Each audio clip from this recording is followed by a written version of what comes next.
الحمد لله رب العالمين والصلاة والسلام على رسوله خاتم النبيين وعلى آله الطيبين وأصحابه الطاهرين والمؤمنين والمسلمين كلهم أجمعين أما بعد فقد قال الله سبحانه وتعالى في كلامه القديم والفرقان الحميد أعوذ بالله من الشيطان الرجيم بسم الله الرحمن الرحيم قل هل ننبئكم بالأخسرين أعمالا الذين ضل سعيهم في الحياة الدنيا وهم يحسبون أنهم يحسنون صنعا صدق الله العظيم.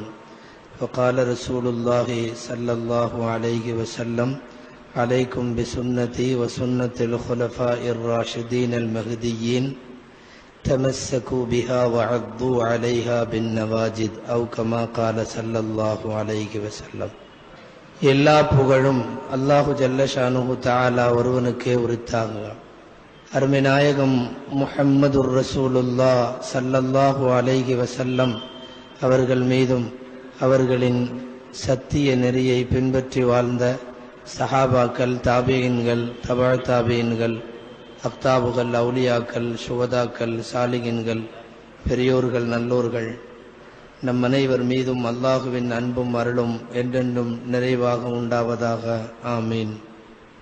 கண்ணியத்திற்கும் மரியாதைக்கும் உரிய இந்த நிகழ்ச்சியினுடைய தலைவர் சங்கைக்குரிய ஆஜியார் அவர்களே, புதிதாக இந்த மாவட்டத்தினுடைய காஜியாக பொறுப்பேற்றிருக்கிற சங்கைக்குரிய அபுல் கலாம் ஹஸரத் அவர்களே, சமூகம் தந்திருக்கிற சங்கைக்குரிய உலமா பெருமக்களே, பெரியோர்களே, இந்த நிகழ்ச்சியை அழகாக நடத்தி கொண்டிருக்கக்கூடிய சேலம் மாநகர ஜமாஅத்துல் உலமா சபையினுடைய மரியாதைக்குரிய உலமா பெருமக்களே, முன்னிலை வகித்து கொண்டிருக்கக்கூடிய சமுதாய பெருமுகர்களே, அனைவருக்கும் என் ஆரம்பமான அஸ்ஸலாமு அலைக்கும் வரஹ்மத்துல்லாஹி வபரகாத்து. அல்லாஹுவின் பேரருளால் ஒரு சில விஷயங்களை உங்களுக்கு தெரிவிக்க வேண்டும் என்பதற்காக வேண்டி சில தலைப்புகளோடு மாலை தொடங்கிய இந்த நிகழ்ச்சி இன்னும் சிறிது நேரத்தில் நிறைவுக்கு வரப்போகிறது. அநேகமாய் ஒரு 1 அல்லது 2 ஆண்டுகளுக்கு முன்னால் இதே மண்டபத்தில் இதே போல ஒரு கடைசியாக பேசுவதற்கு நின்ற போது இருந்த ஏராளமான கூட்டம் இப்போது காணப்படவில்லை என்பதற்கு அல்லாஹுவே காரணத்தை அறிவான். இருந்தாலும் சபையிலே அமர்ந்திருப்பது 10 பேராக இருந்தாலும் ஏதேனும் ஒரு செய்தியை சொல்லி இந்த நிகழ்ச்சி நிறைவு பெற வேண்டும் என்பது இங்கு உள்ளவர்களின் ஏற்பாடு. இஸ்லாம் வெறுக்கும் அனாச்சாரங்கள் என்று எனக்கு தலைப்பு தந்திருக்கிறார்கள்.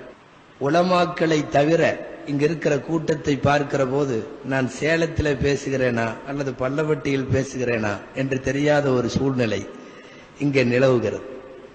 இஸ்லாம் வெறுக்கும் அனாச்சாரங்கள். அல்லாஹ் ரசூல் எந்த விஷயத்தை முடிவு செய்து கொடுத்து விட்டார்களோ அதற்கு பின்னால் புதிய விஷயங்களை, மூட நம்பிக்கைகளை, அனாச்சாரங்களை உருவாக்குவது அல்லது உருவாக்குபவர்கள் ஏதோ பல தவறுகளில் ஒரு தவறை செய்கிறார்கள் என்று பொத்தாம் பொதுவாக சொல்லிவிட முடியாது. இந்த மூடப்பழக்கம், அனாச்சாரம் என்பது தவறுகளில் கொஞ்சம் வலுவானது. ஏனென்றால் அவன் ஒரு புதிய தீனையை உற்பத்தி செய்கிறான் என்ற அர்த்தம். அனாச்சாரத்தை, மூட நம்பிக்கையை உருவாக்குகிறவர்கள் ஒரு புதிய தீனை உற்பத்தி செய்கிறார்கள். அல்லாஹ் ரசூல் சொல்லாதவைகளை செய்வது என்பதற்கு என்ன அர்த்தம் தெரியுமா? அல்லாஹ் ரசூல் சொன்னதோடு தீன் முடியவில்லை, அதற்கு மேலும் நான் சிலதை சொல்கிறேன், அதுவும் தீன் என்று மார்க்கத்தில் இல்லாததை இருப்பதாக வாதிடுகிற ஒரு அபாயகரமான சமூக பிணிதான் மூட நம்பிக்கைகள் என்பதும் அனாச்சாரங்கள் என்பதும். இதுல எல்லா அனாச்சாரங்களிலும் ஒரு பொதுவான செய்தி உண்டு. என்ன செய்தி? கடைசி வரை அவர்கள் அதை அனாச்சாரமாக கருதாமல் நன்மையான செயலாகவே கருதுகிறார்கள். ரொம்ப ஆபத்தான குற்றம் இது. ஒருவன் தவறை தவறு என்று தெரிந்து செய்து கொண்டிருப்பவன் திருந்துவதற்கான வாய்ப்பு உண்டு. ஆனால் தவறையும் கூட சரிதான் என்று நினைத்து செய்பவனுக்கு அவன் திருந்தவும் மீளவும் வழியில்லாத துர்பாக்கிய நிலை ஏற்படும். அல்லாஹ் சொல்லுவான் அல்லவா, அஃபமன் சுய்யின லஹு சூஉ அமலிஹி ஃபரஆஹு ஹஸனா. ஒரு தீய செயல் அவனுக்கு அலங்காரமாக காட்டப்பட்டு அதையே அவன் நல்லது என்று கருதி விடுவான். திருக்குர்ஆனிலே நாம் அறிந்திருக்கிற பிரபலமான கஹ்ஃபுடைய சூராவின் கடைசியில் வருகிற வாக்கியம் உங்களுக்கு நினைவிருக்கும். குல் ஹல் நுனப்பிஉக்கும் பில் அக்ஸரீன அமாலா. நபியே கேளுங்கள் அவர்களிடம், செயல்களில் மிக நஷ்டமடைந்தவர்களை பற்றி நாம் அறிவிக்கட்டுமா என்று கேளுங்கள். அவங்க யாரு? அல்லதீன வல்ல சஅயுகும் ஃபில் ஹயாத்தி துன்யா. உலகத்திலே நிறைய செய்வார்கள், நிறைய முயற்சி செய்வார்கள், ஆனால் எல்லா முயற்சியும் வீணாக போய்விட்டது. வஹும் யஹ்ஸபூன அன்னஹும் யுஹ்ஸினூன சுன்ஆ. தாம் அழகிய செயலை செய்வதாக அவர்கள் கருதி கொள்ளுகிறார்கள். அது அழகா அசிங்கமா, அது மார்க்கத்தில் அனுமதிக்கப்பட்டதா அப்பாற்பட்டதா என்பது மறுமையில் அல்லாஹுவின் சமூகத்திற்கு முன் வருகிற போதுதான் தெரியும். பித்அத் என்பது, அனாச்சாரங்கள் என்பது, மூட நம்பிக்கைகள் என்பது அல்லாஹ் ரசூல் சொல்லாமல் பல்வேறு மதங்களில் இருந்தும் வேறு பல பழக்கங்களில் இருந்தும் சிலவற்றை நாம் எடுத்துக்கொண்டு இந்த மார்க்கத்தில் செயல்படுவது இந்த மார்க்கத்தை இடிப்பதற்கு சமம் என்பது அருமை நாயகம் ஸல்லல்லாஹு அலைஹி வஸல்லத்தினுடைய பாக்கியம் பொருந்திய நாவுகளிலிருந்து வெளிப்பட்ட செய்தி. இனி அனாச்சாரம்னு எனக்கு பொதுவா தலைப்பு கொடுக்கப்பட்டிருக்கு. அனாச்சாரத்துக்குள்ள புகுந்தா வெளியில ஃபஜ்ராகும். அவ்வளவு அனாச்சாரம் நம்மிடத்தில் இருக்கிறது. ஷரியத்து குறைவு, பித்அத்துகள் அதிகம். ஒரு நிக்காஹ், ஒரு கல்யாண வீடு அல்லது ஒரு மவுத்து வீடு அல்லது ஏதேனும் ஒரு சமுதாய நிகழ்ச்சி அல்லது சில நாட்கள் சில மாதங்கள் காலங்களை வைத்து செய்யப்படுகின்ற பல்வேறு விதமான அனாச்சாரங்கள் ஒவ்வொன்றுக்குள்ளும் ஆயிரம் ஆயிரம். நிக்காஹ் என்பது என்ன? தெளிவாக இஸ்லாம் சொல்லுகிறது 4 விஷயம். நிக்காஹ் என்ன 4 விஷயம்? ஈஜாபு, கபூல், மஹ்ர், வலீமா. முடிந்தது இஸ்லாமிய திருமணம். சபையோர்கள் சாட்சியாக, இந்த 2 பேர் சாட்சியாக நான் வழியாக இருந்து உனக்கு என் மகளை திருமணம் செய்து தருகிறேன் என்று அவர் சொல்றதுக்கு பேரு ஈஜாபு. நான் ஒப்புக்கொள்ளுகிறேன், ஒப்புக்கொண்டேன் என்று இவன் சொன்னதுக்கு பேரு, மாப்பிள்ளை சொல்றதுக்கு பேரு கபூல். இதை அடுத்து மணமகன் தருகிற மகர் தொகை, இதை ஒட்டி மணமகன் தருகிற வலீமா விருந்து. இந்த நாளை தவிர இஸ்லாமிய நிக்காஹ் ஏதாவது உண்டா? இல்லை. ஆனால் இந்த நாள் அல்லாமல் நாம் உருவாக்கி வைத்திருக்கிற நூற்றுக்கணக்கான விஷயங்கள் அத்தனையும் அனாச்சாரங்கள் என்ற பட்டியலுக்கு கீழே வர வேண்டும். பந்தல் போடுறதுல இருந்து, பத்திரிக்கை அடிக்கிறதுல இருந்து, அந்த வாழை இது தென்னங்கோலை அப்படியே வரிசையா கொண்டு போயிட்டே இருக்கலாம். எல்லாமே தொடக்கமே அனாச்சாரமாக, அது எங்கிருந்தோ வரக்கூடிய அனாச்சாரங்கள். முதல்ல கல்யாண பேச்சு முடிஞ்ச உடனே வீட்டுல உட்காந்து திடீர்னு இந்த எல்லாம் சுகர் பேஷண்ட்டுக்கெல்லாம் சாக்லேட் சாப்பிடுதுங்க. என்ன எல்லாம் சாக்லேட் சாப்பிடுறீங்க? இல்ல, முதல்ல கல்யாண வேலையை ஆரம்பிக்கிறப்ப வாயில இனிப்பு சாப்பிட்டு அதை துப்பிட்டு வெத்தலை பாக்கு போட்டுட்டு உப்பு மாவும் முதல்ல பிணையணும். அங்க தொடங்குது நம்ம அனாச்சாரத்தினுடைய படலம். அந்த உப்பு மாவும் பிணையறப்போ இனிப்பு திண்டு வெத்தலை வாக்கு போட்டு அங்கிருந்து தொடங்கி பேரு காலம் எல்லாம் முடிஞ்சு பேரு வைக்கிற வரையும் நீடுகிறது ஒரு திருமணத்தை ஒட்டிய அனாச்சாரம். மகர் கொடுப்பதில்லை, வரதட்சணைக்கு இங்கே பஞ்சம் இல்லை. விசித்திரம். அரபி டிக்ஷனரி எடுத்து நீங்கள் ஆரம்பத்திலிருந்து கடைசி வரையும் அரபி அகராதியை புரட்டுங்கள். வரதட்சணைங்கிற தமிழ் வார்த்தைக்கு அரபி வார்த்தை இல்ல. உண்மைதான் இல்ல, அங்க மகர்னு மட்டும்தான் இருக்கு. ஏன்னா ஆண் பெண்ணிடம் இருந்து வாங்குவதுன்னு ஒண்ணு இருந்தா தானே அதுக்கு வார்த்தை இருக்கும். அரபியில வார்த்தை இல்லை.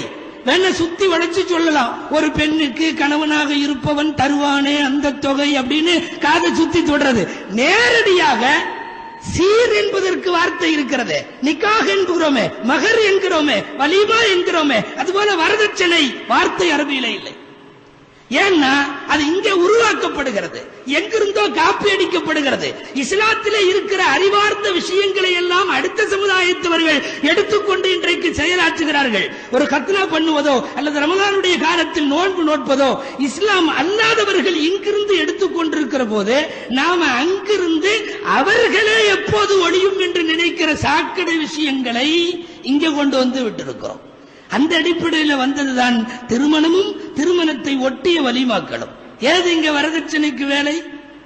மகர் தொகையை தவிர அந்த மகரை கொடுக்கறது இல்ல. மகரே கொடுக்காம மனைவி கண்ணனை மௌத்தா போயிடுவான், அந்த புள்ள அழுதுட்டு உட்கார்ந்து இருக்கும். அதை அங்க கூட்டிட்டு வருவாங்க. கூட்டிட்டு வந்து முன்னாடி மௌத்துக்கு முன்னாடி நிக்க வச்சு அதுவே புருஷன் போன சோகத்தில் அழுதுட்டு இருக்கும். மகரை மன்னிச்சிட்டேன்னு சொல்லு சொல்லு அப்படிம்பாங்க. அது அழுகை கிடையாது. புருஷனே போயாச்சு, மகருங்க. நான் மகரை மன்னிச்சிட்டேன். யார்கிட்ட? செத்த பணத்திரத்திலே மகரை மன்னிச்சிட்டேன். அவர் மன்னிப்போட போயிருவாரு, அல்லாஹ் மறுமையில விட்டு விடுவானா? இது இதை விட கொடுமையா இருக்கும். பொண்டாட்டி முன்னாடியே மௌத்தா போயிட்டா, இவர் மகர் அதுவரையும் கொடுத்திருக்க மாட்டார். மனைவி படுத்திருக்கிறப்போ எல்லாம் கேட்பாங்க, உன் மனைவியே போயிருச்சு, இன்னும் நீ மகர் கொடுக்கலன்னு. இவன் நேரா அப்ப ஜோப்புல இருந்து எடுத்துட்டு போய் மாமியாட்ட கொடுப்பான்.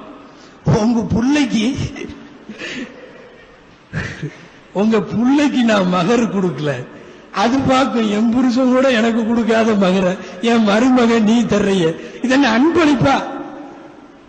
இது சமுதாயத்தினுடைய நிலை. இது எதையெல்லாம் செய்ய வேண்டுமோ மகர் போன்ற வலிமா போன்ற அவைகள் ஓரங்கட்டப்பட்டு எவைகளெல்லாம் செய்யக்கூடாதோ அவைகள் பிரதானப்படுத்தப்பட்டு விட்டது. அந்த அடிப்படையில் மகரெல்லாம் ஓஞ்சிருச்சு. திருமண சபை ஒண்ணு கலாட்டா, இவ்வளோ எழுதுங்க மகர், அவ்வளோ எழுதுங்க மகர், அப்படி இப்படின்னு சொல்லி அவரு 501 நிக்கிறார். இந்த மாப்பிள்ளையோட தகப்பனார் எல்லாம் இல்ல, இந்த ஊர் வழக்கத்தில் அதெல்லாம் இல்ல, 5000 ரூபாய் வச்சாகணும் அப்படின்னு என்னென்னமோ சொல்றாங்க. திடீர்னு மாப்பிள்ளை வீட்டுல இருந்து ஒரு ஆள் எந்திரிச்சார். 5001 எழுதுங்க அப்படின்னாரு. மகர் தொகை எழுத சொல்றாங்க, நீ பாட்டுல 5001 என்ன நினைச்சுக்கிட்ட? அட எழுதுற தைய கேட்கிறாங்க, கொடுக்கறதுக்கு அல்ல. மகர் என்பது நிறைய ஏடுகளில் எழுதப்படுவதற்குத்தானே ஒழிய அது தரப்படுவதற்கு அல்ல என்கிற சூழ்நிலை. தவணை மகர் என்று வெட்கத்தோடு எழுதுகிற சூழ்நிலை. பந்தல்காரனுக்கு ரொக்கம், மாலை வச்சிரு அவனுக்கு ரொக்கம், சமையல்காரனுக்கு ரொக்கம், மண்டபத்துக்காரனுக்கு ரொக்கம், எல்லாத்துக்கும் ரொக்கம். இழிச்சவாயே அல்ல, அவன் சொன்னது இதுதான், மகர் கொடுங்க, தவணை எழுதிவிடு, அப்புறம் பார்த்துக்கலாம் மௌத்துக்கு பிறகு. அப்ப சமூகத்தில் இன்றைக்கு சொல்லப்பட்ட வலியுறுத்தப்பட்ட விஷயங்கள் ஓரங்கட்டப்பட்டு எதுவெல்லாம் சொல்லப்படவில்லையோ அந்த செய்திகள் முக்கியத்துவம் தரப்படுகிறது. இன்னைக்கும் அதே அந்த பழைய ஸ்டைல்ல சீர் கேட்பவர்கள் சில ஊர்களில் எல்லாம் உள்ளே புகுந்து பார்த்தால் எத்தனை, ஒவ்வொன்றுக்கும் ஒரு பெரிய பட்டியல் இருக்கும். அதுபடிதான் கொடுக்க வேண்டும், அதுபடிதான் செய்ய வேண்டும். 41 குடத்துல பணியாரம் அனுப்பிச்சிருங்க. 41 குடம் பணியாரம், அதுல கணக்கு இருக்கும். இந்த பண்டிகைக்கு 3 குடத்துக்கு பணியாரம். அந்த காலத்துல செஞ்சாங்க. அன்னைக்கு அது ஃபேமஸான ஸ்வீட்டா இருந்திருக்க மாட்டிருக்கு அந்த பணியாரம் பூரியா. இன்னைக்கும் அதேதான். இந்த அனாச்சார விஷயத்துல மட்டும் அன்னைக்கு என்னவோ அதேதான் இன்னைக்கு வரைக்கும். காலத்துக்கு தோதுவா அது கூட மாற மாட்டேது. கேட்கலாமல்ல, ஒரு குடம் அடையார் ஆனந்த பவன் ஸ்வீட்டு கூடன்னு, அது இன்னைக்கும் பணியாரமாக பூரியானாக. ஒரு திருமணம் என்று உள்ளுக்குள்ளே நுழைந்து அனாச்சாரங்களை பேச ஆரம்பித்தால் ஆயிரக்கணக்கான அனாச்சாரங்கள் திருமணத்தை ஒட்டி நடக்கிறது. மவுத்து வீடு மார்க்கத்தை பொறுத்தவரை இஸ்லாமிய ஷரியத்தின் மிக பெருமைக்குரிய ஒரு செய்தி என்ன தெரியுமா? இறந்த வீட்டிலும் செலவு கிடையாது, கல்யாண வீட்டிலும் செலவு கிடையாது. ஆனா இந்த ரெண்டையும் நாம் உருவாக்கி வைத்திருக்கிறது எவ்வளவு செலவு தெரியுமா? இந்த 2 மட்டும்தான். கல்யாணம் கட்டி பார் அப்படின்னு சொல்லுவான், அந்த அளவுக்கு செலவாக உருவாக்கி விட்டோம். ஒரு மவுத்துடைய வீட்டில் கஃன் தஃபன் செய்து கொண்டு போய் அடக்கி விட வேண்டிய அந்த பணிக்கு எவ்வளவோ வேலைகள், எத்தனையோ அனாச்சாரங்கள். மையத்து வீட்டுல மையத்து இருக்கிறப்பவே சோறு அங்க ஆயிட்டு இருக்கு. அந்த வீட்டுல சாப்பாடு நடக்குது, அது மையத்து சாப்பாடு, மத்திய உணவு. எந்த அடிப்படையில் அவர்களுக்கு அந்த மையத்து வீட்டில சாப்பாடு கேட்பதற்கு மனம் வருகிறது? ஹதீஸ்ல பார்க்கிறோம், யாராவது ஒரு சஹாபியின் வீட்டில் மரணம் ஏற்பட்டால் நபி ஸல்லல்லாஹு அலைஹி வஸல்லம் சொல்வார்கள், அந்த வீட்டில் அவர்களுடைய செலவெல்லாம் கிடையாது, யாராவது கூப்பிட்டு நீங்கள் எல்லாம் செய்யுங்கள் என்பார்கள். யாரோ சமைத்து அவர்கள் சார்பாக யாரோ, இங்க மையத்து வீட்டினுடைய செலவாகவே நிறைய நடக்கும், வரிசையாக சாப்பாடுகள். இஸ்னஉ லிஆலி அபி ஜஅஃபர் தஆமன் ஃபஇன்னஹு கத் அதாஹும் மா ஷகலஹும். அபூதாவுதுல ஹதீஸ்ல வருகிறது, ஜாஃபர் ரலியல்லாஹு அன்ஹு குடும்பத்தில் ஒரு மவுத் நடந்துருச்சு. அந்த குடும்பத்தினர்கள் அழுது கொண்டிருக்கிறார்கள். நபி ஸல்லல்லாஹு அலைஹி வஸல்லம் வந்தார்கள்.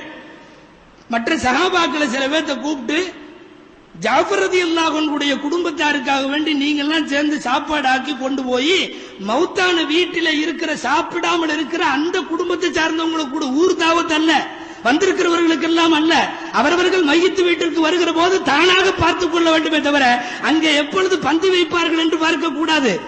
அபூதாவுது சஹீஹான ஹதீஸிலே அவர்கள், இமாம் அபூதாவுது ரஹ்மத்துல்லாஹி அலைஹி அவர்கள் தலைப்பே போடுகிறார்கள், எப்படி? பாபு சுன்னத்தி தஆமில் அஹ்லில் மையித்தி, மவுத்து வீட்டுக்காரர்களுக்கு சாப்பாடு சமைத்து தருவதை பற்றிய பாடம் அப்படின்னு அந்த ஹதீஸுக்கு, அந்த பாடத்திற்கு தலைப்பு வைத்து இந்த ஹதீஸை பதிவு செய்கிறார்கள். இப்ப அங்க போய் ஆளுக்கால இதுல இருக்கிறப்போ இங்க சாப்பாட்டினுடைய ஃபிக்ர்ல அந்த மையத்து வீட்டுல பல பேர் குளிக்கு சொல்லியாச்சா, குளிப்பாட்டுறவருக்கு சொல்லியாச்சா அங்க கத்திட்டு இருப்பாங்க. இவன் பக்கத்துல போய் தேக்ஸாவுக்கு சொல்லியாச்சா, குளிப்பாட்டுபவனுக்கும் குழி தோண்டுபவனுக்கும் சொல்லி அனுப்பிச்சா தேக்ஸா எங்க? அது என்னவோ தெரியவில்லை, நம்மை பிடித்திருக்கிற ஒரு முசீபத்து. சமுதாயத்தின் எல்லா காரியமுமே தேக்ஸாவோட அட்டாச்சா தான் இருக்கும். நீங்க பாருங்க, நீங்க யோசிச்சு பாருங்க, உள்ள நுழைஞ்சு சொல்றதுன்னா நிறைய சொல்ல வேண்டியது வரும். தேக்ஸாவோட எல்லாம் அட்டாச்சு, இல்லைன்னா அங்க அவ்வளவு சரிப்படாது. இந்த மண்டபத்தினுடைய மேல் மாடியும் கீழ் மாடியும் ரொம்ப வைக்க முடியும், நாம செய்யல. அத நிறைய சொல்ல முடியும். நம்முடைய காரியங்கள் எல்லாமே இதோடு சேர்ந்தவாறு தான் இருக்கிறது. ஆக ஒரு திருமண வீட்டில், ஒரு மையத்து வீட்டில் இதில் எல்லாம் செலவுகள் கிடையாது. ஆனால் செலவு என்று ஏராளமான அனாச்சாரங்களை, மூட நம்பிக்கைகளை, எங்கிருந்தோ அவர்களெல்லாம் செய்து கொண்டிருக்கிற காரியங்களை நாம் வாங்கி அவைகளை கொண்டு வந்து நாம் பயன்படுத்திக் கொண்டிருக்கிறோம். அந்த அடிப்படையில் தான் ஏராளமான அனாச்சாரங்கள்ல காலங்களை வைத்து செய்யப்படக்கூடிய இது. கரெக்டா இது சஃபர் மாசம் எனக்கு இந்த தலைப்பு கொடுத்திருக்காங்க. சஃபர் தொடங்கிருச்சுல்ல, இந்த சஃபர் மாசம் சஃபர் 3, சஃபர் 3ன்னா சமுதாயத்தில் முசீபத் தொடங்கிருச்சுன்னு அர்த்தம். எங்கிருந்து வந்தது பீடை, எங்கிருந்து வந்தது தர்த்தனம்?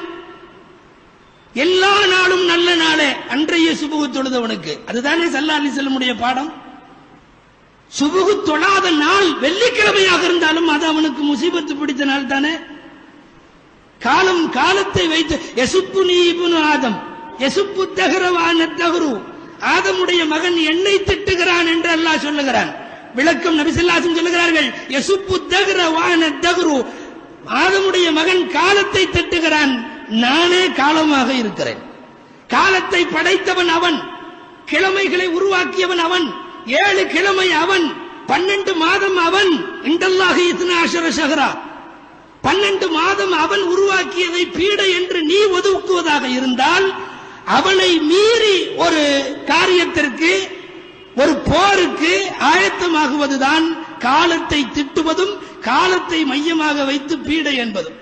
காலத்தை மையமாக வச்சு பீடைன்னு சொல்றது இன்னைக்கு நேத்தல்ல, ரொம்ப காலம் 2000 வருஷத்துக்கு முன்னாடி வாழ்ந்த கூட்டத்தவர்கள். யாசின் சூராவினுடைய துவக்கத்தில் வரும் அல்லவா, அந்தாக்கியா என்ற ஊர் மக்கள் 2000 வருஷத்துக்கு முன்னால வாழ்ந்த அந்த அந்தாக்கியா நகர மக்கள் தூதுவர்கள் வந்த போது அந்த அல்லாஹுவின் தூதர்களை, ஈசா அலைஹிஸ்ஸலாமின் தூதுவர்களை பார்த்து சொன்னார்கள், இன்னா தத்தய்யர்னா பிக்கும் லஇல்லம் தன்தஹூ லனர்ஜுமன்னக்கும் வலயமஸன்னக்கும் மின்னா அஸாபுன் அலீம். நாங்கள் உங்களை பீடையாக கருதுகிறோம், நீங்க இங்க வர்றதுனால எங்களுக்கு முசீபத்துன்னு நினைக்கிறோம், நீங்களா நகர்ந்து போயிடணும், இல்லாட்டி உங்களுக்கு கடுமையா வேதனை உண்டு. அந்த ஊர் மக்கள் 2000 வருஷத்துக்கு முன்னாலே இந்த பீடை சகுனம் என்பதெல்லாம் இருந்திருக்கிறது. ஆனால் நீண்ட நெடிய காலமாக இருந்து வந்த பீடையை, முசீபத்தை, தரித்தனத்தை நபி ஸல்லல்லாஹு அலைஹி வஸல்லம் அவர்கள் அன்று அவர்களுடைய ஹஜ்ஜின் போது ஸல்லல்லாஹு அலைஹி வஸல்லம் வஃபாத்தாகுவதற்கு சில நாட்களுக்கு முன்னால் அறியாமை காலத்திலே இருந்த அனைத்து பழக்க வழக்கங்களும் என்னுடைய காலுக்கு கீழே புதைக்கப்படுகிறது என்று சொன்னார்கள் ஸல்லல்லாஹு அலைஹி வஸல்லம். நபிகள் நாயகம் ஸல்லல்லாஹு அலைஹி வஸல்லம் புதைத்ததை திரும்ப எதற்கு உயிர் கொடுக்க வேண்டும்? அந்த அடிப்படையில் தான் ஒரு மாதத்தை பீடை மாதமாக கருதி இந்த மாசத்துல குடி போறதில்லை, கல்யாணம் பண்றதில்லை, நல்ல காரியம் பண்றதில்லை, தூரமா சஃபர் செய்யறதில்லை, நகை நட்டு வாங்குறதில்லை, வீடு குடி போறதில்லை, இப்படி நிறைய சொல்லலாம். எல்லாம் ஒதுக்கி இதுல வேற பெருமையா என்னமோ இவங்க அத்தா வீட்டு ஷரியத்து மாதிரி நாங்க இந்த மாசம் ஒண்ணும் பண்ண மாட்டோம். நீ பண்ண மாட்டேன்னு சொல்றதுக்கு உன் ஷரியத்தா, நீ உருவாக்கிய கிதாபா ஹதீதா, நாங்க இந்த மாசத்துல எதுவும் பண்றதில்லை, அப்புறம் இந்த மாசம் முடிஞ்சதுக்கு அப்புறம் பாத்துக்கலாம். அவ செய்வதும் செய்யாததும் பீடை என்பதும் தரித்திரம் என்பதும் ஷரியத் இவர்களுடைய கைக்கு என்ன குத்தகையாக தரப்பட்டிருக்கிறது? நாம் யோசிக்க வேண்டும். இந்த மாதம் பீடை என்பதற்கு குர்ஆன் ஹதீஸ்ல ஆதாரம் இல்ல. சொல்ல போனா ரொம்ப பரக்கத்தான மாதம்ங்கிறதுக்கு ஆதாரம் இருக்கு. ஸைத்னு ஒரு சஹாபி இருந்தார் ரலியல்லாஹு அன்ஹு. அவரு திருக்குர்ஆனில பெயர் வந்திருக்கிற ஒரே சஹாபி இவர் மட்டும்தான். ஸல்லல்லாஹு அலைஹி வஸல்லம் பேர் வந்திருக்கு, நபிமார்கள் பேர் வந்திருக்கு, சஹாபாக்கள்ல இவர் ஒருத்தர் பேர் தான் வந்திருக்கு. அந்த ஸைத் ரலியல்லாஹு அன்ஹு அவங்க மனைவியை தலாக் விட்டுட்டாங்க. அப்போ அந்த அம்மா ஜைனப், நபி ஸல்லல்லாஹு அலைஹி வஸல்லம் தலாக் விடப்பட்டு தனியாக ஆதரவின்றி இருந்த அந்த பெண்ணை ஸல்லல்லாஹு அலைஹி வஸல்லம் திருமணம் செய்தார்கள். நாயகமாக செய்யவில்லை, அல்லாஹ் திருமணம் செய்ய சொன்னான். இந்த திருமணத்தை குறித்த நிகழ்ச்சி திருக்குர்ஆனுடைய 22வது ஜுஸுவில் அல்லாஹ் இந்த வார்த்தைகளில் பதிவு செய்திருக்கிறார். ஃபலம்மா கலா ஸைதும் மின்ஹா வதரன் ஸவ்வஜ்னாகஹா. ஸைத் அந்த பெண்ணிடமிருந்து தன் தேவையை முடித்துக் கொண்டு அவர் தனியாகிவிட்ட போது ஸவ்வஜ்னாகஹா, நாம் அந்த பெண்ணை மணமுடித்து வைத்தோம். யாரு? நம்முடைய பிள்ளைகளுக்கு நானும் நீங்களும் வழிகாரரா இருந்து வக்கீலா இருந்து நாம சாட்சியா இருந்து நடத்துவோம். இந்த திருமணத்தை தலாக் விடப்பட்ட அந்த பெண்ணிற்கும் நபிகள் நாயகம் ஸல்லல்லாஹு அலைஹி வஸல்லம் இடையே உள்ள திருமணத்தை நடத்தி வைப்பதாக அல்லாஹ் சொல்லுகிறான். ஸவ்வஜ்னாகஹா, நாம் உமக்கு நபி அந்த பெண்ணை திருமணம் முடித்து வைக்கிறோம். இந்த கல்யாணம் சஃபர் மாதம் நடந்தது. சஃபர் மாதத்தில் திருமணம் என்பது நபி ஸல்லல்லாஹு அலைஹி வஸல்லம் செஞ்சிருக்கிறாங்க. ரசூல் மட்டுமல்ல, அல்லாஹ் செய்து வைத்த திருமணம். இவ்வளவுக்கும் ஏன் அகில உலகத்தில் பெண்களின் முன்னோடி என்று தலைவி என்று அவ்வப்போது நாம் பேசிக் கொள்ளுகிற பாத்திமா ரலியல்லாஹு அன்ஹாவுடைய திருமணம் ஒரு அறிவிப்பின்படி அலிக்கும் பாத்திமாவுக்கும் சஃபர் மாசத்துல தான் கல்யாணம் நடந்துச்சு. இனி வேற எந்த திருமணம் நமக்கு வேணும்? சஃபர் மாசத்துல நல்ல காரியம் பண்ண வேண்டாம் அப்படிங்கிறதுக்கு வேற என்ன ஆதாரம்? ஒன்றுமில்லை. காலங்காலமாக செவிவழி செய்தியாக அப்படியே ஒட்ட வைக்கப்பட்டிருக்கிற மூட நம்பிக்கை. வைதா கீல லஹும் முத்தபிஉ மா அன்ஸலல்லாஹ் காலு ஹஸ்புனா மா வஜத்னா அலைஹி ஆபானா. அல்லாஹ் சொன்னதை கேளுங்கன்னு சொல்லப்பட்டா எங்க மூதாதையர்கள் என்ன சொன்னாங்களோ அதுவே போதும்னு சொல்லிடுவாங்களாம். திருக்குர்ஆன்ல நிறைய காபிர்களை பற்றி அல்லாஹ் சொல்லுகிற செய்தி அது என்ன? எப்ப அல்லாஹ் சொன்னதை கேளுங்கன்னு சொன்னா அந்த கூட்டத்தவர்கள் எல்லாம் என்ன பதில் சொன்னார்கள்னா, ஹஸ்புனா மா வஜத்னா அலைஹி ஆபானா, எங்களுடைய மூதாதையர்கள் எங்களுக்கு அவர்கள் காட்டி கொடுத்த நெறிமுறையே போதும், அல்லாஹ் ரசூலுடைய இது தேவையில்லைன்ட்டாங்க. இன்றைக்கு அதே போலத்தான் ஆயிரம் ஆதாரம் சொன்னாலும் சஃபர் மாதத்தில் அப்படி எல்லாம் இல்லை என்று சொன்னாலும் திரும்ப திரும்ப முசீபத்தை பிடிக்கிறோம் என்று சொன்னால் மூதாதையர்கள் சொல்றதுக்கு அடுத்ததுதான் அல்லாஹ் ரசூல் சொல்லுவது அல்லாஹ் காப்பாற்ற வேண்டும். அப்படி ஒரு முடிவு நம் கருத்துகளிலே துணிக்கிறது. மாதம் பீடை அல்ல, ரொம்ப பரக்கத்தான மாசம். யாராவது ஸல்லல்லாஹு அலைஹி வஸல்லத்தினுடைய சுன்னத்து பிரகாரம் இந்த காலத்துல செயல்படணும்னு நினைச்சீங்கன்னா அவங்க சஃபர்ல கல்யாணம் பண்ணணும், சஃபர்ல கடை ஓபன் பண்ணணும். அதுதான் சுன்னத்து. அந்த காலத்துல நபி ஸல்லல்லாஹு அலைஹி வஸல்லமுடைய காலத்துல ரமலானை ஒட்டிய ஷவ்வால் அது பீடையா இருந்துச்சு.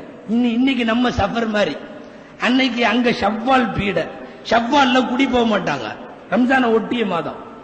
ஷவ்வால்ல நல்ல காரியம் பண்ண மாட்டாங்க, எதுவும் பண்ண மாட்டாங்க.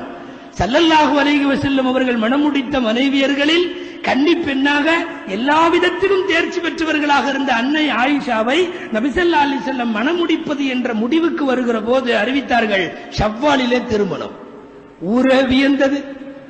ஐயோ, பீட மாசத்துல இவர் கல்யாணம் பண்ண போறாரு, தர்த்தனம் பிடிச்ச மாசத்துல. அப்படித்தானே இன்றைக்கு சபர்ல வச்சா எங்கிருந்தாவது முஃப்திகள் வந்துருவாங்க, நம்மளுக்கு சொந்தக்காரங்க, பத்துவா கொடுக்கறவங்க வந்து சபர்லயே வைக்கிற, எதுக்கும் பார்த்து யோசனை பண்ணிக்கோ, துருப்ப போட்டு போயிருவாங்க. இது இங்க உட்காந்து இதுல இந்த வளர் பிற தேய் பிற ஆயிரம் அனாச்சாரம்.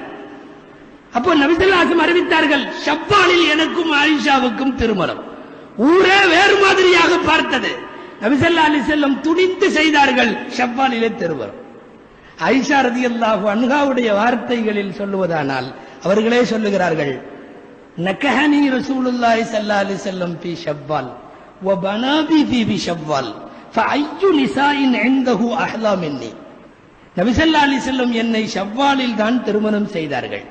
ஊருக்கு அது பீட மாசம்.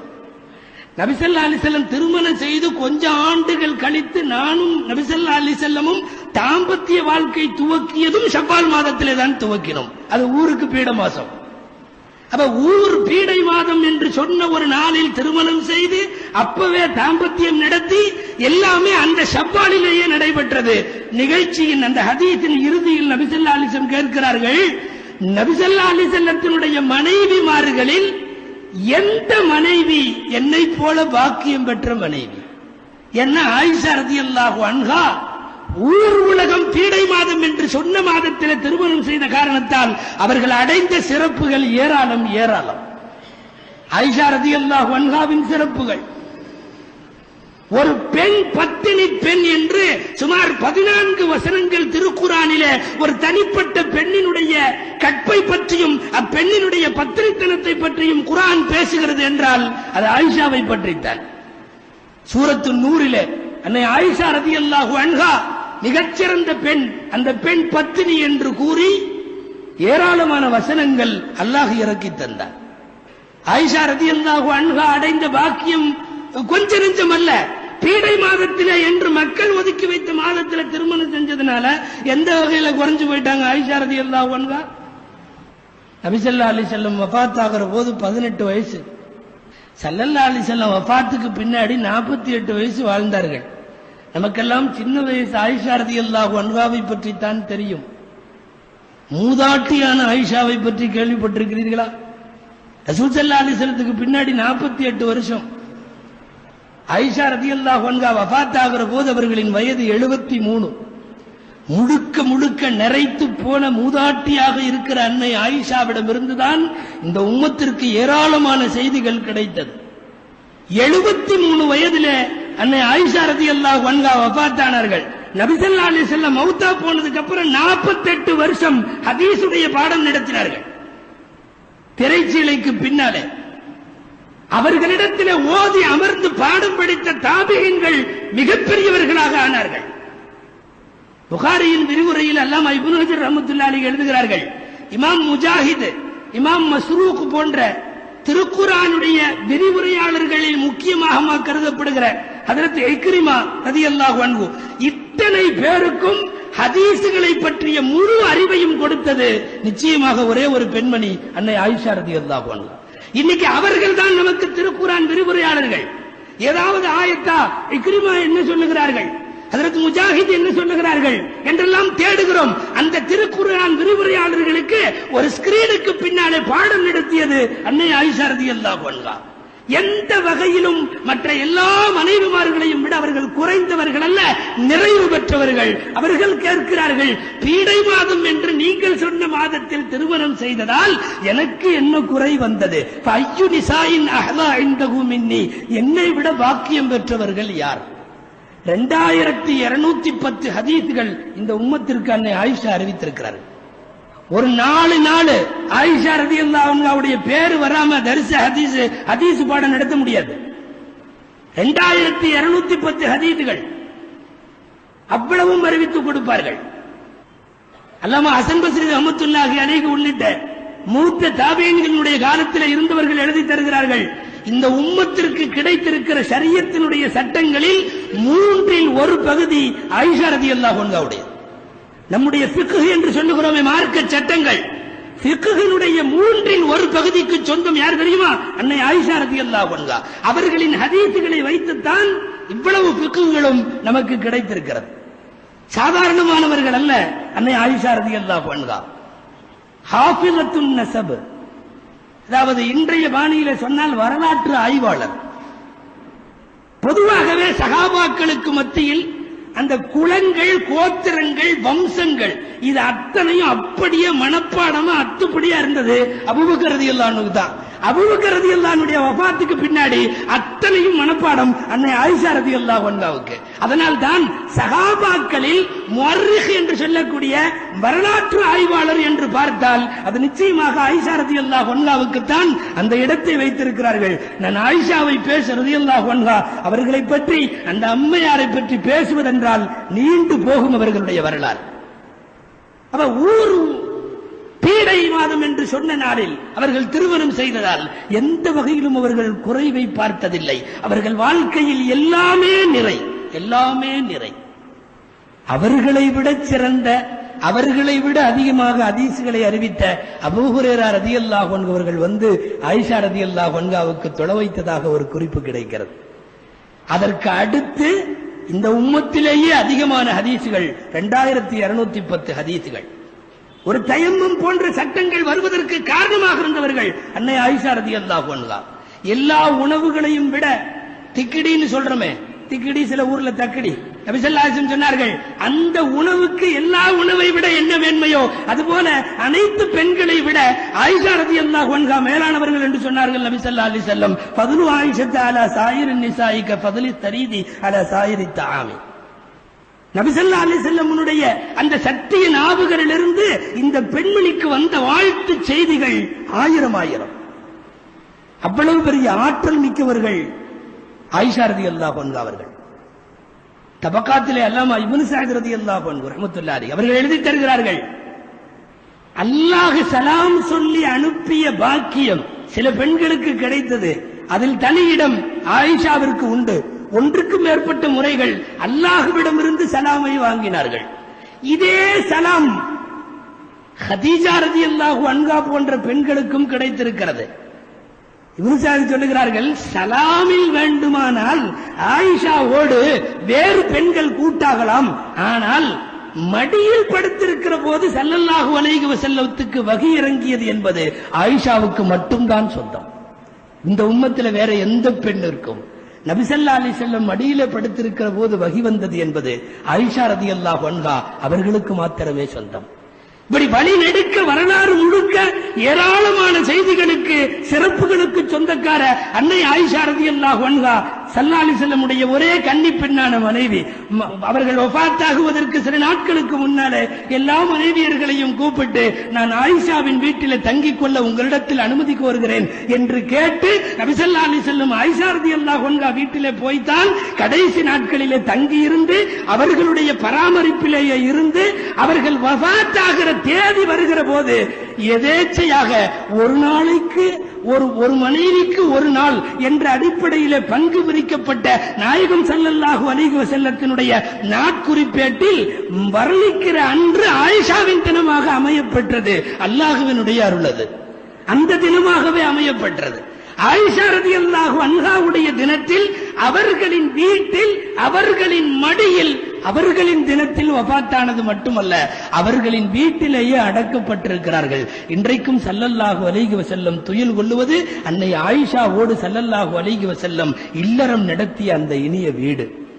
ஆயிஷாவின் வார்த்தைகளை யோசித்து பாருங்கள். ஃபையு நிசாஇன் அஹ்லா இன்தஹு மின்னி, ஷவ்வாலில் திருமணம் முடித்ததால் எனக்கு என்ன பாக்கியம் குறைந்து போய்விட்டது, என்னை விட எந்த பெண்கள் பாக்கியம் பெற்றவர்கள் என்ற ஆயிஷா ரலியல்லாஹு அன்ஹாவுடைய கேள்வியை இன்றைக்கு ஒரு குறிப்பிட்ட மாதத்தை பீடை என்று ஒதுக்கி வைக்கிறார்களே, அவர்கள் எல்லோரும் நினைத்து பார்க்க வேண்டும். ஊர் உலகம் பீடை என்று சொன்ன மாதத்தில் திருமணம் செய்த காரணத்தால் அன்னை ஆயிஷா ரலியல்லாஹு அன்ஹா அவர்கள் மேம்பட்ட வரலாறுகள் இப்படி வழிநெடுக்க உண்டு. ஆயிஷா ரலியல்லாஹு அன்ஹா ஹிஜ்ரி 59 அவர்கள் வஃபாத்தாகிற ரமலான் பிறை 17, இந்த ரமலான் பிறை 17 அவர்கள் வஃபாத்தாகிற வரை அவர்கள் செய்த அத்தனையும் சாதனைகள், அத்தனையும் சாதனை. அல்லாமா இப்னு ஹல்கான் ரஹ்மத்துல்லாஹி அலைஹி தங்களின் வஃபியாத்துல் அயான் என்ற நூலிலே குறிப்பிடுகிறார்கள், எந்த ஒரு நபியின் மனைவியும் அந்த நபியின் வஃபாத்துக்கு பின்னால் இந்த அளவுக்கு ஹிதுமத்தில் இறங்கியதில்லை என்கிற இடத்தை ஆயிஷா மட்டும் தான் பூர்த்தி செய்தார்கள். எந்த நபி மௌத்தா போயிட்டு அதுக்கப்புறம் அந்த மனைவிமார்கள் அப்படியே இத்தால போயிருவாங்க, அப்படி வீட்டுல இருப்பாங்க, உலக தொடர்புகள் இருக்காது, உள்ளே இருந்து விடுவார்கள், அவ்வளவுதான். எந்த நபியின் மனைவியும் அந்த நபி ஏற்றுக்கொண்ட லட்சியத்தை நான் எடுத்து நடத்தி காட்டுவேன் என்று நபியின் வஃபாத்திற்கு பின்னால் கையில் எடுத்துக்கொண்டு ஒரு மனைவி இறங்கியதில்லை அன்னை ஆயிஷாவை ரலியல்லாஹு அன்ஹாவை தவிர. நபி ஸல்லல்லாஹு அலைஹி வஸல்லத்துடைய மனைவிமார்களில் மற்றவர்களை எல்லாம் விட அன்னை ஆயிஷா அவர்கள் ஒரு மிஷனரியை நபி ஸல்லல்லாஹு அலைஹி வஸல்லம் விட்டு போன பணியை எடுத்துக்கொண்டு களத்தில் இறங்கி 48 வருஷம் இனிமேல் இந்த உம்மத்திற்கு ரசூல் ஸல்லல்லாஹு அலைஹி வஸல்லத்துடைய குடும்பத்தின் தேவையில்லை என்கிற அளவுக்கு பிரச்சாரத்தை முடுக்கிவிட்டு சாதனைக்கு முற்றுப்புள்ளி வைத்துவிட்டு போனவர்கள் அன்னை ஆயிஷா ரலியல்லாஹு அன்ஹா. வரலாற்றில் இப்படி நாமெல்லாம் கெட்ட நாள் என்று சொல்லக்கூடிய நாளில் திருமணம் செய்து மேம்பட்டவர்கள் நிறைய. கொஞ்சம் யோசிச்சு பார்க்கலாமே, சஃபர் மாசத்துல கல்யாணம் பண்ண எல்லாரும் கெட்டு போயிட்டாங்களா? நமக்கு அது தெரியுமா? அதையே இப்படி கேட்கலாமே, வேற மாசத்துல கல்யாணம் பண்ணவங்க எல்லாம் கரெக்டா தான் இருக்காங்களா? அதுவும் தலகாயிடுதான் இருக்கு. ஷாபான்லயே கல்யாணம் வைங்க, ரஜப்ல வைங்க, துல்ஹஜ்ல வைங்க, நடக்கத்தான் செய்யுது. அடுத்த 6 மாசத்துல பிச்சுக்குது தலாக்குன்னு. சஃபரிலே திருமணம் செய்து உயர்வான வாழ்க்கை வாழ்பவர்களும் உண்டு. சஃபர் அல்லாத மாதத்திலே திருமணம் செய்து உறவுகள் முறிந்து போய்விடக்கூடியவைகளும் உண்டு. எனவே காலத்தை திட்டுவது அல்லாஹுவை திட்டுவது, ஒரு மாதத்தை, ஒரு நாளை, ஒரு வாரத்தை எதையேனும் திட்டுவது அது அல்லாஹுவை திட்டுவதாக இருக்கும். அதுல இந்த மாசத்தோட கடைசியில ஒரு புதன்கிழமை வருது, ஒடுக்கத்து புதன்னு பேர். நான் விரிவா உள்ள போக விரும்பல. அந்த தோதுவான மாசமா இருக்கிறதுனால அனாச்சாரம் என்று முதல்ல இந்த மாசத்தினுடைய அனாச்சாரத்தை சொல்லணும். அதுக்கு சில ஊர்ல பெருநாள்னு பேர் வச்சிருக்கான். ஒடுக்கத்து புதனை ஒடுக்கத்து பெருநாள், பெருநாள்ங்கிறது ஈதுக்கு சொல்ற வார்த்தை, அதை கொண்டு வந்து ஒடுக்கத்து பெருநாள் என்று வைக்கிறான். அன்னைக்கு ஒரு குளிப்பு ஒண்ணு குளிப்பாங்க, எண்ணெய் தேய்ச்சி குளிக்கிறது. எங்கேயாவது நம்ம சரீரத்துல எண்ணெய் தேய்ச்சி குளிக்கிறதெல்லாம் இருக்கா? எண்ணெய் தேய்ச்சி குளிக்கிறது, நெய்யை தேய்ச்சி குளிக்கிறது, பாலை ஊத்தி குளிக்கிறது, அந்த அபிஷேகம் எல்லாம் நம்மள்கிட்ட இல்ல. நிகழ்ச்சி ஒன்று எனக்கு நினைவுக்கு வருகிறது. கோயமுத்தூர்ல ஒரு இந்தாதுல் அரபிக் கல்லூரின்னு ஒரு கல்லூரி, அங்க அரபிக் கல்லூரியில மலர் போட்டாங்க. 25வது ஆண்டு மலர். அந்த மலர் வெளியீட்டு விழாவெல்லாம் நடந்துச்சு. புது கட்டு இன்னும் எல்லாத்துக்கும் கொடுக்கல, அப்படியே பண்டல் வந்திருக்கு. ஒரு 10 புஸ்தகம் மட்டும் எடுத்து மேடையில் இருக்கிறவங்களுக்கெல்லாம் ஆளுக்கு ஒரு புஸ்தகம் கொடுத்தாச்சு. கொடுத்து வெளியீட்டு விழாவெல்லாம் முடிஞ்சு. யாரும் இன்னும் புஸ்தகத்தை படிக்கல. ஒரு தலைவர் மட்டும் வீட்டுக்கு போனவர் நைட்டே படிச்சிட்டார். அந்த ஆள் நல்ல மனுஷன், மௌத்தா போயிட்டார், நாகூர் மீரா நாஜியார்னு சொல்லி. அவரு படிச்சு முடிச்சுட்டு காலையில வந்துட்டார் மதரசாவுக்கு. வந்து மதரசாவோட நாசிரத்திட்ட சொன்னாரு, நம்ம மலர் வெளியிட்டமே ரொம்ப பிரயோஜனமா இருந்தது, இதுவரை நான் கேள்விப்படாத விஷயம் எல்லாம் இருந்தது. என்னங்க கேள்விப்படாத விஷயம் எல்லாம் இருந்துச்சு, உங்களுக்கு தெரியாதா? நீங்க மதரசாவுக்கு தலைவர். இல்ல சிறுத்தை, நான் இத்தனை நாளா இந்த நெய்யூத்தி குளிக்கிறதெல்லாம் எனக்கு தெரியாது, அதுலதான் படிச்சேங்க. நெய்யூத்தி குளிக்கிறதா எனக்கும் தெரியாதியா? அப்படி ஒரு குளிப்பு மதரசாவுடைய முதல்வர் சொல்றாரு, எனக்கும் தெரியாது. கடைசியில விஷயம் என்னன்னா, நான் சுருக்கமா முடிச்சிடுறேன். நம்ம எல்லாம் கட்டுரை எல்லாம் எழுதி கொண்டு போய் கொடுத்தது ஒரு பிரஸ். இப்ப வரை கம்ப்யூட்டர் டிடிபி இல்ல, அந்த அச்சு கூக்குற அந்த இது அச்சு கோர்த்து கம்போசிங் பண்றது, அதை கொண்டு போய் கொடுத்தா உள்ள செக்ஷன்ல யாரோ ஒருத்தர் வேற்று சமயத்தை சார்ந்த ஒரு சகோதரன், அவன் வந்து குளிப்பின் சட்டங்கள்னு ஒரு கட்டுரை. அந்த குளிப்பின் சட்டங்கள்ங்கிற கட்டுரையில வரிசையா முதலில் கைகளை கழுவ வேண்டும், அசுத்தமான இடங்களை சுத்தப்படுத்த வேண்டும், இப்படி வந்துட்டு இருந்துச்சு. இடையில நிய்யத்து செய்ய வேண்டும், நிய்யத்து செய்து குளிக்க வேண்டும். அவனுக்கு புரியல, நிய்யத்து செய்து குளிக்க வேண்டும் அது அரபி வார்த்தை, நம்ம அப்படிதான் புலங்குறோம். நிய்யத்து இது ஏதோ கடவுளுக்கு குளிக்கிற ஒரு விசேஷமான குளிப்பு போல தெரியுதுன்னு அவன் நெய்யூத்தி குளிக்க வேண்டும்னு அடிச்சிட்டான். யாருப்பா பிரிண்ட் ஆகி வந்துருச்சு அரபிக் கல்லூரி. யார் அதை பூரா உட்காந்து பக்கம் பக்கமா பார்த்தோம், நம்ம யாரும் பார்க்கல. வெளியிட்டு முடிச்சாச்சு. நல்ல வேலை அந்த தலைவர் ஒரு ஆளு ராத்திரியே படிச்சு முடிச்சதுனால அது அவருக்கு என்ன தேவையோ குளிப்பின் சட்டங்களை எடுத்து கரெக்டா படிச்சுட்டார். அவர் படித்து முடித்து விட்டு வந்து காலையில சொல்லி உடனடியாக மாணவர்கள் ஆளுக்கு ஒரு சைக்கிள் எடுத்துட்டு போய் முதல் நாள் எத்தனை பேர் மேடையில உட்கார்ந்து அந்த புஸ்தகம் வாங்கினாங்களோ அவங்கள எல்லாம் போய் பார்த்து புஸ்தகத்தை கொண்டாயா இங்க பெரிய தப்பு நடந்துருச்சுன்னு சொல்லி வாங்கிட்டு வந்து எல்லாத்தையும் திருத்தி எதுக்கோ வந்துச்சு. நெய் ஊத்தி குடிக்கிறது. ஆக எண்ணெய் தேய்ச்சி குடிக்கிறது, நெய் ஊத்தி குடிக்கிறது, இதெல்லாம் எங்க நம்மள்ட்ட இருக்கு? நன்கு நாம் புரிந்து கொள்ள வேண்டும். ஒடுக்கத்து புதன், சஃபர் மாதத்தினுடைய கடைசியில் இருக்கிற புதன் அன்னைக்கு உசுலு சிஹத்துன்னு சொல்லி ஒரு ஆரோக்கிய குளிப்புன்னு ஒரு குளிப்பு, அந்த குளிப்பை யூதர்கள் செய்கிறார்கள். யூதர்கள் சில முஸ்லிம்களுக்கு அது அவர்கள் ஊடுருவ செய்ததன் விளைவாக முஸ்லிம்களும் இன்றைக்கு செய்கிறார்கள். உலகத்திலேயே ஒடுக்கத்து புதன் அன்னைக்கு குளிக்கிறது யூத மதத்தை தவிர வேற யாரும் இல்லை. நாம் தெரிந்து கொள்ள வேண்டும், நாம் குளிக்கிற குளிப்பு எங்கே போய் இணைக்கப்படுகிறது என்பதை யோசியுங்கள். ஒரு சின்ன விஷயத்திலே கூட யூதர்களின் வழிபாட்டுகளோடு நம்முடைய வழிபாடு எங்கேயும் மோதி விடாதவாறு, ஒத்துப்போய் விடாதவாறு நபி ஸல்லல்லாஹு அலைஹி வஸல்லம் நிறைய ஹதீஸ்களை பார்த்து கொண்டிருக்கிறார்கள் என்கிற விரிவான செய்திகள் நீங்கள் கேள்விப்பட்டிருக்கலாம். ஆக யூத மதத்திற்கு ஒப்பான அந்த ஒடுக்கத்து புதன் என்பதற்கு இந்த மார்க்கத்தில் இது போன்ற அனாச்சாரங்களுக்கெல்லாம் வேலை இல்லை. இது பரவாயில்ல, குளிச்சுட்டு வீட்டுல இருந்துட்டா பிரச்சனை இல்லை. சாயந்தரம் வீட்டை பூட்டிட்டு கிளம்பிடுவாங்க. எங்காவது கார்டனுக்கு போறது, பச்சை புல்லு இருக்கிற இடத்துக்கு போறது. என்னன்னா வீட்டுல இருந்தா முசீபத்து இறங்கிடும். நல்லா அவ்வளவு இழிச்சு வாயினா நீ வீட்டை பூட்டிட்டு போயிட்டேன்னா அடடா பெருசா திண்டுக்கல் போட்டிருக்கு இவனை உற்று. அடிப்படை நம்பிக்கையே சரியில்லை என்றல்லவா அர்த்தம்.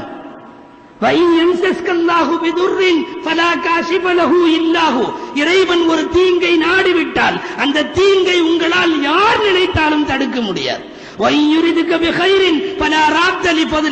இறைவன் ஒரு நன்மையை உங்களுக்கு நாடிவிட்டால் அந்த நன்மையை உங்களுக்கு யாரும் தடுக்கவும் முடியாது. இது குர்ஆனுடைய வசனம், இது முஸ்லிமினுடைய நம்பிக்கை. எந்த முஸ்லிம் இந்த 2 வரி நம்பிக்கையில இருந்து விலகினால் அவன் ஈமான் சந்தேகத்திற்குரியது. அவனுக்கும் தவக்குல் என்கிற இறை நம்பிக்கைக்கும் சம்பந்தம் இல்லை. வீட்டை பூட்டிட்டு போயிட்டா முசீபத்து வராதா? அவரு ஜிப்ரீல் அலைஹிஸ்ஸலாம் பேசுறது எல்லாமே ரொம்ப பயங்கரமா, அல்லாஹ்வின் தூதரே நீங்க உத்தரவிட்டீங்கன்னா 2 மலைக்கு மத்தியில நசுக்கிடுவேன் கேட்டிருக்காரு. அவருக்கு தெரியாதா நீ பூங்கால போய் உட்கார்ந்தா ஊரையே நமக்கு இருக்கு?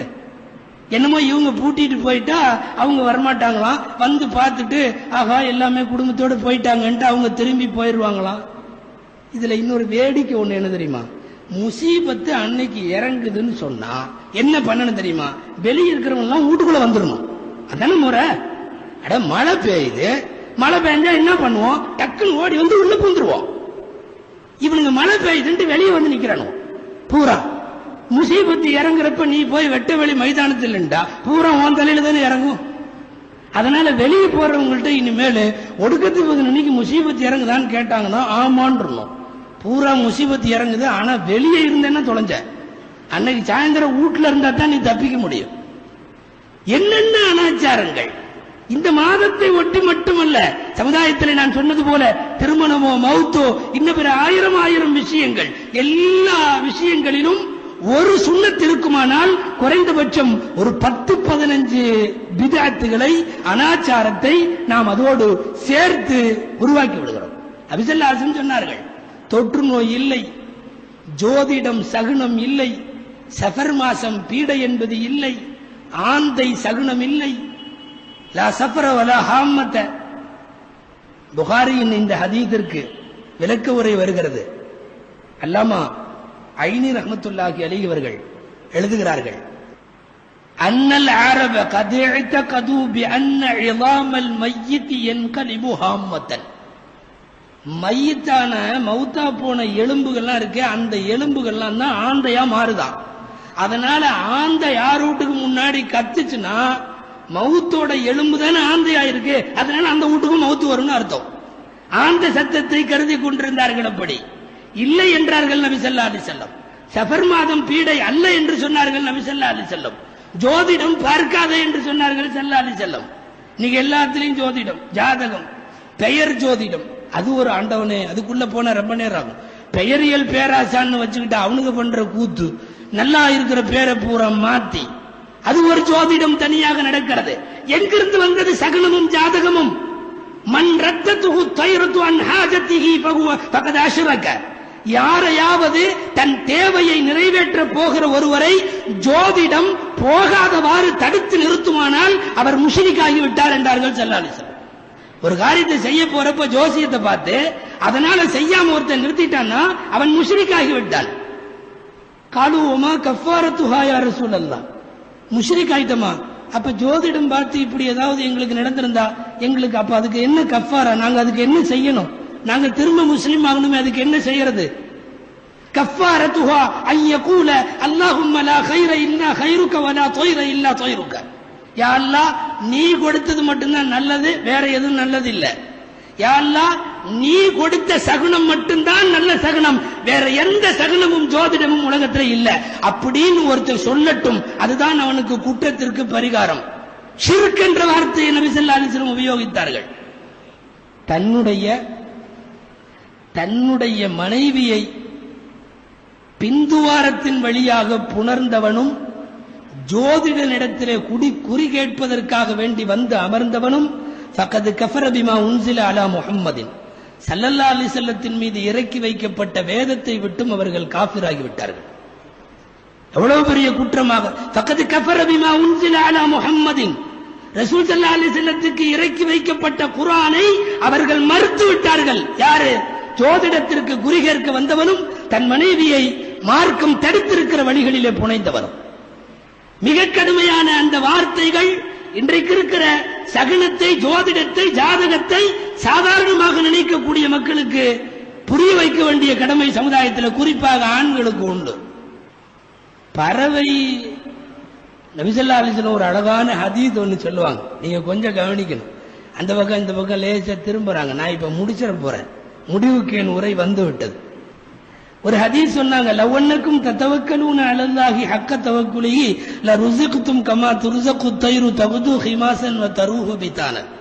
நீங்கள் அல்லாஹ்வின் மீது உண்மையான நம்பிக்கை வையுங்கள். எப்படி? அப்படி வச்சீங்கன்னா உங்களுக்கு ரிஸ்க் கொடுக்கப்படும். எது மாதிரி தெரியுமா? பறவை மாதிரி. என்ன?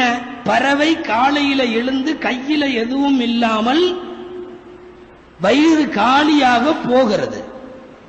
போய் இறையெல்லாம் தேடி முடிச்சிட்டு மாலை திரும்பி வருகிற போது தரூஹு பிதானன், வயிறு நிறைந்து திரும்பி வருகிறது. இது ஒரு பறவையின் நிலை. காலையில் போகிற போது வயிறு காலி, திரும்ப வருகிற போது உணவு. அல்லாஹ் தருவான் என்ற திடமான நம்பிக்கை அதற்கு. இறைவனை தவிர வேறு யாரும் தர முடியாது என்கிற அழுத்தமான நம்பிக்கை அதற்கு. போய் அது வயிறு நிறைஞ்சு வருது. நீ அந்த மாதிரி இருப்பான்னு ஸல்லல்லாஹு சொன்னா, இவன் அந்த பறவையவே புடிச்சு கூண்டுல அடைச்சிட்டு ஜோசியன்ட்டான். அது ஸல்லல்லாஹு சொல்றாங்க, அதோட இயற்கை என்னன்னா காலையிலிருந்து இரவு வரை அபார நம்பிக்கை. அதை புடிச்சு கூண்டுக்குள்ள அடைச்சு ஒரு 10 சீட்டை கொடுத்து வாடராஜா வாடராஜான்னு கூப்பிட்டு ஒரு சீட்டை எடுக்க வச்சு அதுல பழங்கதைகளை படித்து இன்றைக்கும் அமர்ந்து கிளிஜோதிடம் கேட்கக்கூடியவர்களை என்னவென்று சொல்லுவது? ஜோதிடம் ஜாதகம் சாதாரண குற்றம் அல்ல. பொதுவா ஜோதிடம் மட்டுமல்ல, சஃபர் பீடை என்பது மட்டுமல்ல, திருமணத்தினுடைய மௌத்துகளுடைய அனாச்சாரங்கள் மட்டுமல்ல, இதையெல்லாம் ஆண்களை விட இந்த அனாச்சாரம் பெண்கள் இருந்தா அதிகமா வரும். அனாச்சாரத்தினுடைய ஊற்றே அங்கிருந்தா வருது. இங்க பெண்களுக்கு தனி இல்ல இருக்காங்களா? ஆஹா, சொல்லலாம், தப்பில்லை. நிறைய அவர்கள் அனாச்சாரங்களை உற்பத்தி செய்கிறார்கள் என்றே சொல்லலாம். பூனை குறுக்கு போறது, பள்ளி சத்தம் போடுறது, என்னமோ உள்ளங்கை அரிக்கிறது. உள்ளங்கை அரிச்சா காசு கிடைக்குமா? உடம்பு பூரா அரிச்சாலும் காசு கிடைக்க மாட்டேங்குது. எங்க காசு கிடைக்கிறது? பூனை குறுக்க போகுதான். பூனை குறுக்க போயிட்டா முசீபத்தான். பூனை பாலை மட்டும் திருடுது. பூனையை விட எல்லாத்தையும் திருடிட்டு இருக்கிற எத்தனையோ பேர் முன்னால போறான். அதையெல்லாம் நாம சகுனமாக கருதுகிறோமா? நூற்றுக்கணக்கான பெண்கள் உருவாக்கி வைத்திருக்கிற அவர்களுடைய இது அனாச்சாரங்கள் நிறைய, என்னென்னமோ அனாச்சாரங்கள்.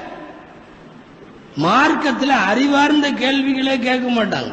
பொம்பளைகள் இருந்து நீங்க ஏதாவது அஜர்த்மார்கள்லாம் வந்திருக்காங்க, ஆலிம்கள்லாம் ஏதாவது மசாயில் கேட்டனா கேளுங்கன்னா, ஏதாவது மார்க்கம் வலியுறுத்துகிற நல்ல மசாயில் ஏதாவது கேட்பாங்கன்னு நினைக்கிறீங்களா? அதெல்லாம் கேட்க மாட்டாங்க.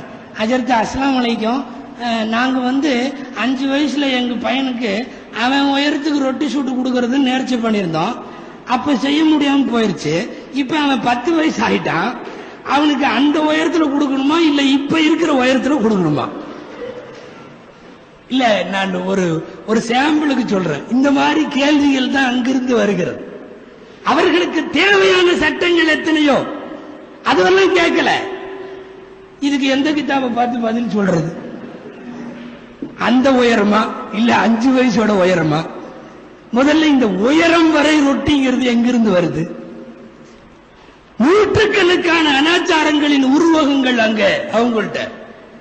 எதையாவது கொஞ்சம் சொன்னோம்னா இவர் சரியா ஓதல அப்படின்ற முடிவுக்கு வருவாங்களே ஒழிய அது அனாச்சாரம்ன்ற முடிவுக்கு வரமாட்டாங்க. உண்மை, பல ஊர்கள்ல அந்த ஒடுக்கத்து புதனன்றைக்கு மாவிலையில எழுதி கரைச்சு குடிப்பாங்க. குடிச்சிட்டா 1 வருஷத்துக்கு அதான் டானிக்கு, ஒன்னும் வராது, எதுவும் வராது அவருக்கு. அந்த மாதிரி அந்த எழுத கொண்டு போய் ஒரு ஊர்ல அரபிக் கல்லூரி முதல்வர்கிட்ட கொண்டு போய் கொடுத்து, அவர் இது என்னன்னே தெரியாதுமான உன்ன சரியா ஓதல போல தெரியுது. யாரு அவர்? மௌலவிகளுக்கெல்லாம் உஸ்தாது. சரியா ஓதல போல தெரியுது. இதே நிலைதான் இவர்கள் பிடித்து வைத்திருக்கிற பிதஅத்துகள், அனாச்சாரங்கள். அது யாராவது ஒத்து போகல, தெரியல, உடன்படலன்னா அவர்களுக்கு சட்டம் தெரியவில்லை என்று அர்த்தமே ஒழிய நாம் செய்வது அனாச்சாரம் என்று அர்த்தம் அல்ல. என்னென்ன உருவாக்கி வச்சிருக்காங்க. திருநெல்வேலி பக்கம் போய் பார்த்தா அங்க ஒவ்வொரு விதத்துல ஒவ்வொரு மாதிரி இருக்கு. கோழி அறுக்கிறப்போ, ஆடு அறுக்கிறப்போ என்ன சொல்லுவோம்? பிஸ்மில்லாஹி அல்லாஹு அக்பர் அப்படின்னு அறுப்போம். இது நமக்கெல்லாம் தெரியும். இந்த முட்டை உடைக்கிறதுக்கு துவா இருக்கு தெரியுமா? நம்மளுக்கெல்லாம் தெரியாது, கிதாபுல எல்லாம் இல்ல. அங்க போனா அந்த அம்மா மாதிரி சொல்லி தர்றாங்க, முட்டை உடைக்கிறதுக்கு துவா இருக்கு. நீங்க என்னத்தை ஓதுனீங்க? எங்க சொல்லுங்க பார்க்கலாம். என்னன்னா, முட்டையை ரெடியா கையில எடுத்து புடிச்சிட்டு காவத்துல்லா மகன் கூவத்துல்லா, இது வருது வசனம்.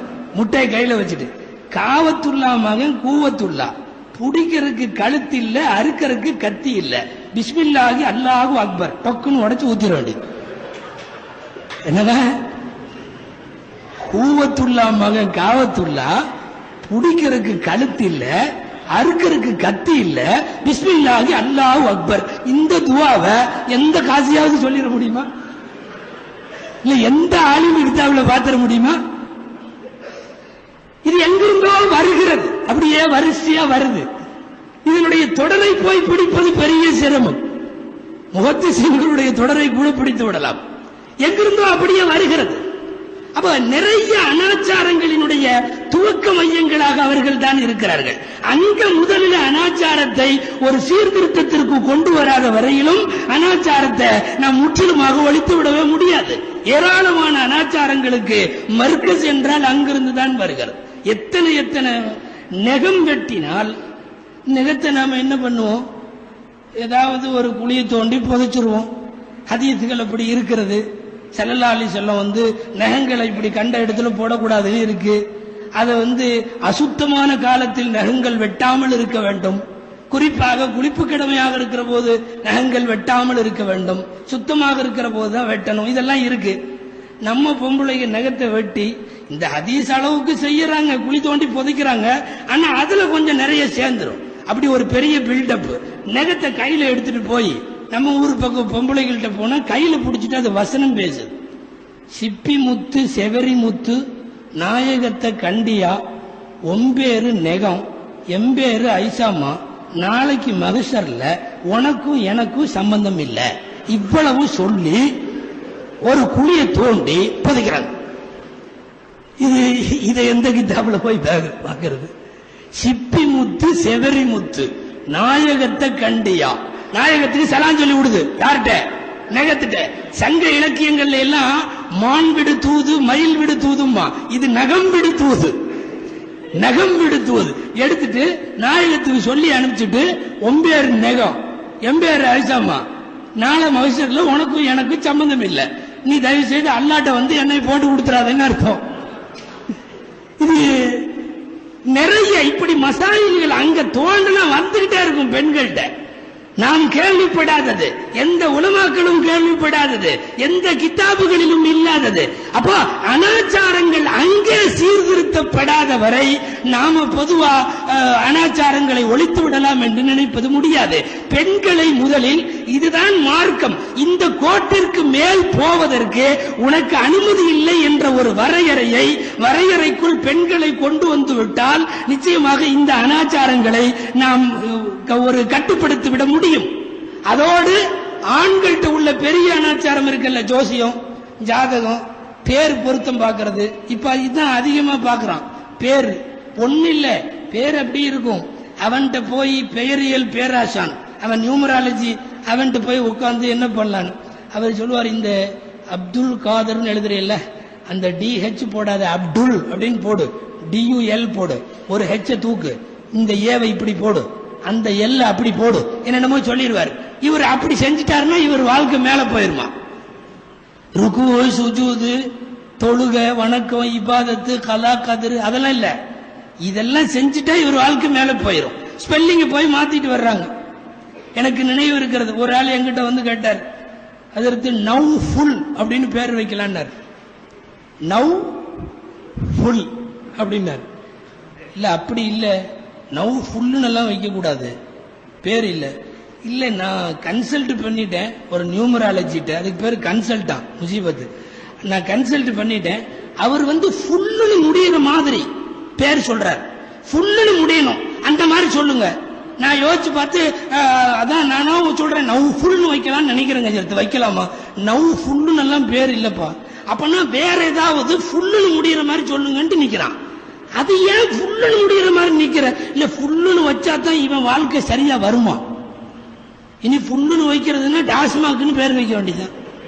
எங்க போட்டு ஃபுல்லு ஆஃப்னு எவனோ மாற்ற சொன்னான் என்று பெயரை மாற்றுகிற பெயர் ஜோதிடம் எங்கிருந்து வருகிறது?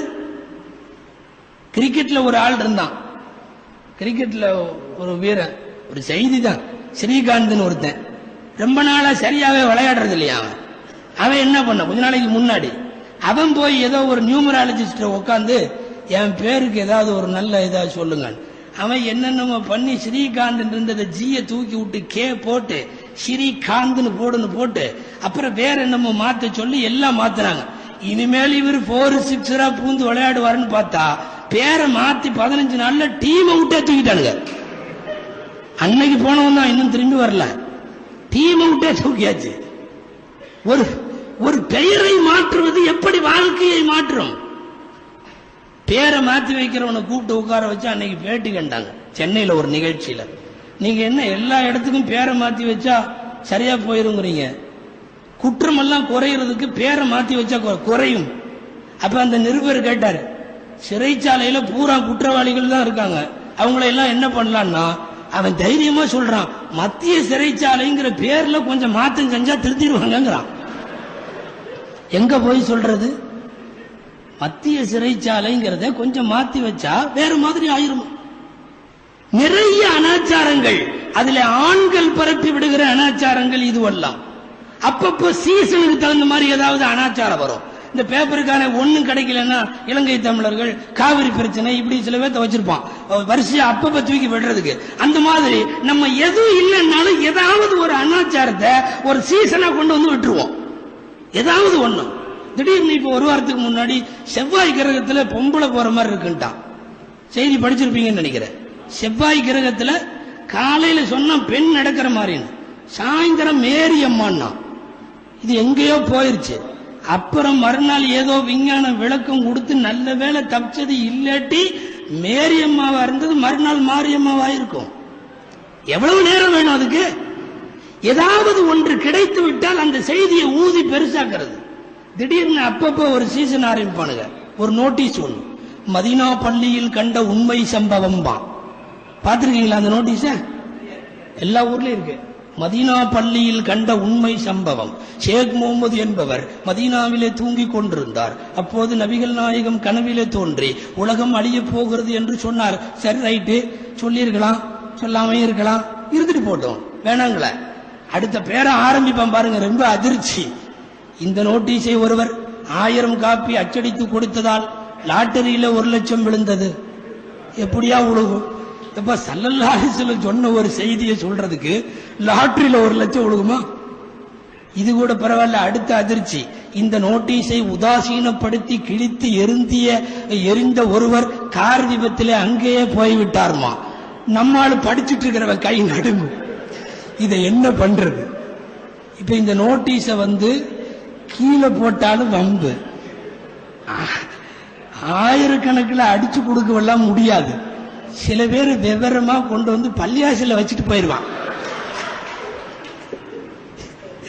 எங்க குர்ஆன் எல்லாம் வைப்பாங்கல்ல, அந்த இடத்துல கொண்டு நோட்டீஸ் சொல்லி விட்டு போயிருவான். இன்னும் கொஞ்சம் விவரமானவனா இருந்தா அஜர் குரூப்புக்குள்ள போட்டுருவான். முடிஞ்சது.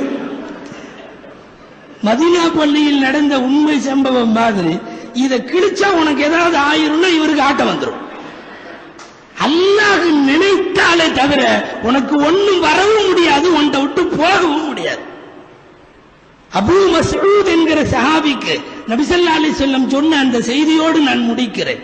அபூ மஸ்ஊத் ரலியல்லாஹு அன்ஹுவை பார்த்து சொன்னார்கள், முத்தாய்ப்பான நாம் என்றைக்கும் இந்த உம்மத்தை நினைவில் வைத்துக் கொள்ளக்கூடிய ஒரு ஹதீஸ், வஅலம் அன்னல் உம்மத இதா ஜ்தமஉ அலா அன் யன்ஃபஊக பிஷைஇன் லம் யன்ஃபஊக். இந்த உம்மத்து ஒன்று சேர்ந்து, அத்தனை பேரும், லட்சம் பேர், கோடி பேர் சேர்ந்து உனக்கு ஏதாவது ஒரு நன்மையை தர அவர்கள் நாடினால் அல்லாஹ் நாடாமல் அவர்களால் முடியாது. வலபிஸ்தமஉ அலா அன் யதுர்ருக பிஷைஇன் லம் யதுர்ருக். அதே போல உனக்கு தீங்கு தருவதற்கு அவர்கள் நாடினாலும், இந்த உம்மத்தே சேர்ந்து நாடினாலும் தர முடியாது. இதுதான் ஒரு முஸ்லிமுடைய நம்பிக்கை. இந்த நம்பிக்கை அடித்தளம் நம்மிடத்தில் ஆழமாக இருந்தால் ஜோதிடமோ ஜாதகமோ மேகம் பார்த்து சூரியன் பார்த்து சந்திரன் பார்த்து சஃபர் மாதமோ வேற மாதமோ எந்த காலத்தை வைத்துக் கொண்டிருக்கிற அந்த அனாச்சாரங்களோ சமூக ரீதியாக பரவி கிடக்கிற அனாச்சாரங்களோ வரவே வராது.